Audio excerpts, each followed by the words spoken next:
Before we begin, let me just say that this video is going to be different from my other reviews, because Invincible is a really gory show, and I'd rather not show footage from it. Plus, I'm busy with life and other videos, so this is going to be a scripted podcast review. It's going to be written the way I normally do videos, but there's not going to be any visuals to go along with it, so I recommend to listen to this video while doing something else. With that disclaimer out of the way, it's time to talk about Invincible. January of 2003 saw the first issue of Invincible be published into comic book shops by Image Comics. Created and written by Robert Kirkman of The Walking Dead fame, with Cory Walker and Ryan Ottley doing the art, the series was commercially and critically successful for Image that ran for over 100 issues, ending its story in 2018 with issue 144. With this success and the huge comic book / superhero adaptation boom of the 2000s, it was only natural that the series would find its way into a movie or TV series, and we got the latter with the Invincible cartoon on Amazon Prime. What I appreciate about this adaptation right off the bat is that Robert Kirkman, the original comics writer, is actually involved in the show and did a few episode scripts, along with one of the artists, Cory Walker, designing the characters. So even if the show were to flop hard, I'd still be glad the original creators had a say in it. The first season just finished its run, with seasons 2 and 3 on the way in the future, which is a pretty cool thing for Amazon to do after shafting the Tick reboot, which I'm never letting go. Back to Invincible, the setting of the show is very reminiscent of all sorts of superhero tropes found in comic books from Marvel and DC, with all sorts of colorful characters populating the world, but the primary focus is on Mark Grayson, the son of Omni-Man, the greatest superhero on Earth. One day, Mark discovers that he inherited his powers from his dad and begins training to become a hero. By the end of episode 1, he has his costume and superhero name, Invincible. This series doesn't break any new ground for the superhero genre, but it does what it sets out to do very well. Mark is a charming young man who's a bit of a dork when it comes to socializing, but is determined when it comes to his hero work, which are my favorite kinds of traits in a protagonist like this. His best friend William is a great supporting character with a lot of funny lines, but he also has his moments of pathos, especially in the episode where his boyfriend gets turned into a cyborg. I've seen a lot of people dislike Mark's primary love interest, Amber, but I thought she was a fine character and usually had warranted reasons for not trusting Mark throughout the season. Adam Eve is probably the character of the most pure intentions throughout the season, as she just wants to help people and keeps getting screwed over by other superheroes and her parents. The subplot of her going around the world and helping people with her powers was great stuff, and shows that despite the blood, gore, and dark twists the series takes, there's still real heroes out there who want to do good in this world. The rest of the superpowered characters, be it hero or villain, are pretty interesting, with most of them having a dark twist to them that makes for some compelling character work. But I got nothing else to say that isn't just recapping the show, other than Robot used to be my favorite, then he became a child for a weird reason, but the show rightfully calls out the weird reason, so I guess it's okay. Actually, no, it's not okay, but moving on. And then there's Omni-Man.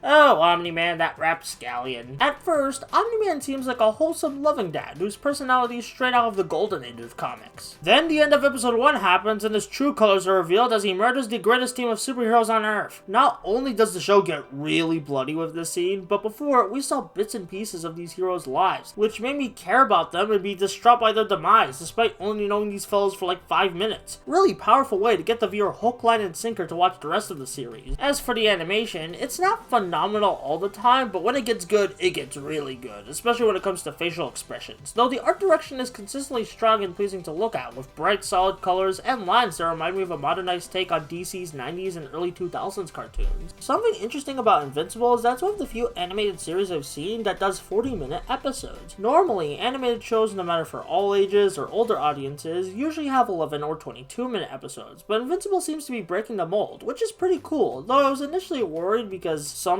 I think 40-minute episodes of live action shows can drag, but thankfully Invincible is only 8 episodes so far, and the pacing was well done to the point where I completely forgot the episodes are longer than average. Invincible has a lot of moments of nihilism, where innocent civilians are being slaughtered left and right, with moments of non-main character superheroes being jerks or doing dark things, which has caused comparison to another Amazon Prime superhero show, The Boys, so I think these comparisons are a bit superficial. Yes, both of them are bloody superhero shows with nihilistic elements, but The Boys revels in its nihilism, showing that nearly every superhero in the world is part of a corrupt system, while Invincible has characters like the titular hero and Adam Eve who remain optimistic and determined in spite of the danger and hardship they face on a daily basis. To sum it up in simple terms, The Boys is the darkest timeline of a superhero universe, while Invincible is more balanced. Though don't get me wrong, a lot of innocent people die in Invincible, especially in the season 1 finale, which has given me a fear of trains. If you know, you know. Trauma aside, Invincible is one of my favorite Western cartoons and superhero adaptations in recent memory. I wouldn't recommend it to everyone with the massive amounts of violence, blood, and gore the series has, but if you can stomach all that stuff, then give it a watch and consider also reading the comic book, as while different in areas, it's just as good. With all that being said, I hope you enjoyed the show, make sure to tip your waiters, and I'll see you in the next one.